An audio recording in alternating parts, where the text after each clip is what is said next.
This comment asks, I would love to hear some ideas on enrichment and nervous system regulation for anxious and reactive dogs that aren't food motivated.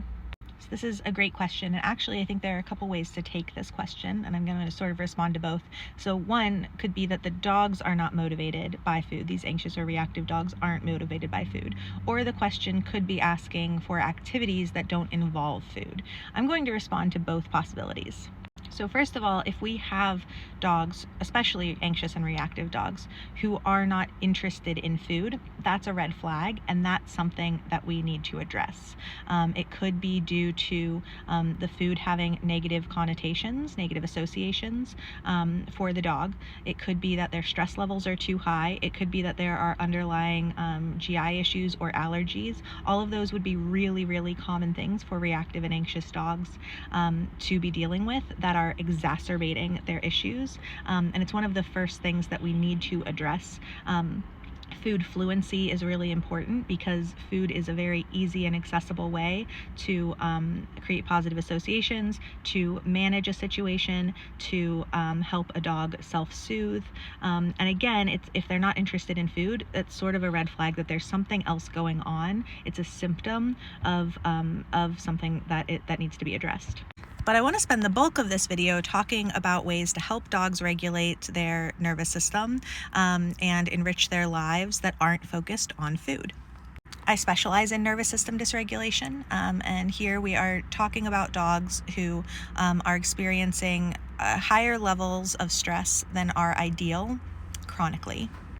These dogs are often diagnosed with anxiety disorders, trauma disorders, hyperarousal, hypoarousal, or they're living with chronic stress. There's just a constant stress and they can't come back down. These dogs are often baselining at a higher than ideal stress level that's going to impact not only their behavioral health, but also their emotional, mental, and physical well-being.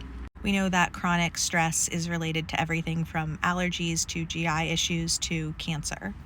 So how do we support these dogs in ways that don't involve food? The very first thing that these dogs need, that we all need, are safe places and safe relationships. So it's imperative to ensure that the dog has a physical space that they feel safe in.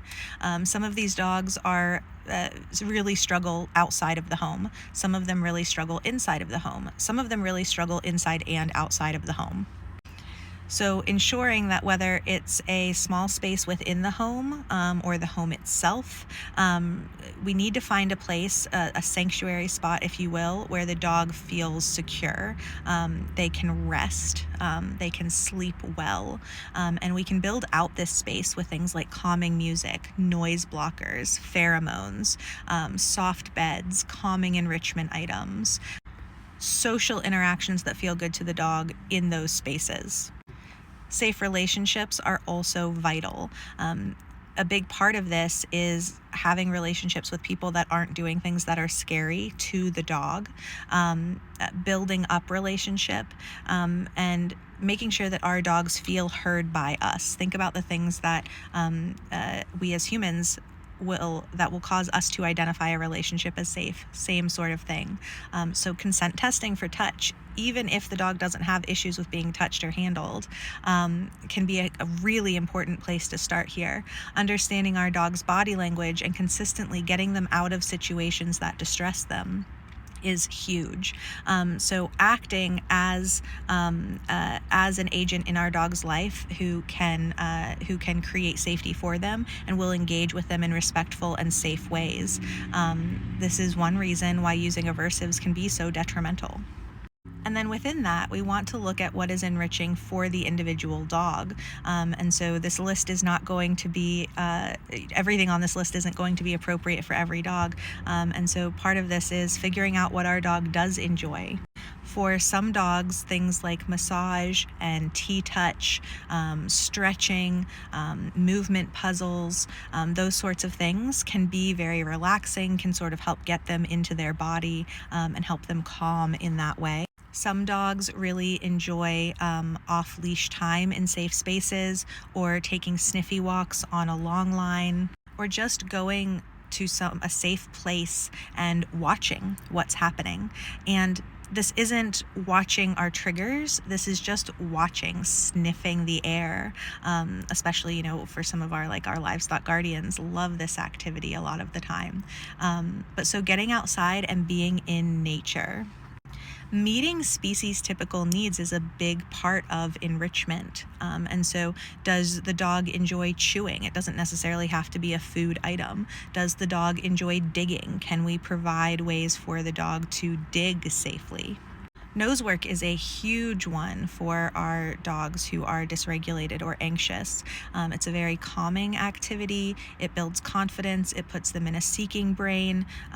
It's just an excellent activity. And while it can be done with food, it can also be done with just scents or toys. I really like the circle method by Denise Fenzi for self-regulation as well. Dogs will often naturally move themselves in a circle to calm themselves down. And so in a moment where our dog is on leash and they need support moving their body in a calming way, circles can be a great option. On-off switch games are really great, and sometimes those are played with food. That's where we are taking an arousing game like fetch, tug, flirt, pull, personal play, running, and then getting the dog up a bit and then doing something calming with something like a scatter feed. But you can also play it without food. One of my favorite ways to play actually is through fetch, where you throw the ball into some tall grass, the woods, a pile of leaves, and the dog runs after the ball, but then they're doing nose work to find the toy. Personal play can be really enriching, whether that's with other dogs or with people. For a lot of dogs, that can be very cool and comes with a lot of benefits. When we talk about the benefits of play, we're generally talking about social play. Enrichment gardens can be really cool, and that can be your whole backyard, or that can be on your balcony or your patio, or you can fill a box with nature and bring it inside for your dog to snuffle through and check out all of the various scents. This can be especially helpful for dogs who can't get outside, can't go on walks, can't leave the house with where they are right now on their journey. I think we really underestimate the value of sensory stimulation for our dogs, and so introducing them to different smells, different sounds, different types of touch, different textures to explore can be really valuable. For dogs who like to swim, man, it can be such a confidence builder. It can be great physical exercise. It's easy on the joints. I love swimming for dogs who enjoy that, or dogs who can be taught to enjoy that. I'm going to say pain management too. Anytime we're talking about well-being and quality of life and enrichment, I think we need to focus on how the dog feels in their body. So looking at pain management, a lot of our dysregulated kiddos have GI issues, allergies, orthopedic pain. And setting up our home environment, this goes back to creating a safe space, but so that they can navigate the floors, the stairs, those sorts of things without fear of slipping or falling and making potentially orthopedic issues worse.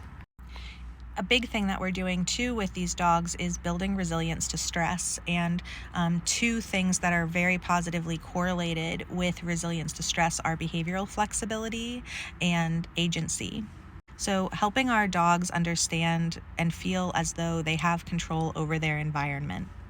Part of that can be things like listening to your dog's body language and responding appropriately, noticing what they're trying to communicate with you, using things like buttons, ensuring that your dog has a way to ask for things that they need or want. I really recommend checking out the book Canine Enrichment for the Real World, and also the podcast Enrichment for the Real World with Allie Bender, Emily Strong. Some really fantastic resources there. They have a really great blog. This is through Pet Harmony. So some really, really excellent resources there.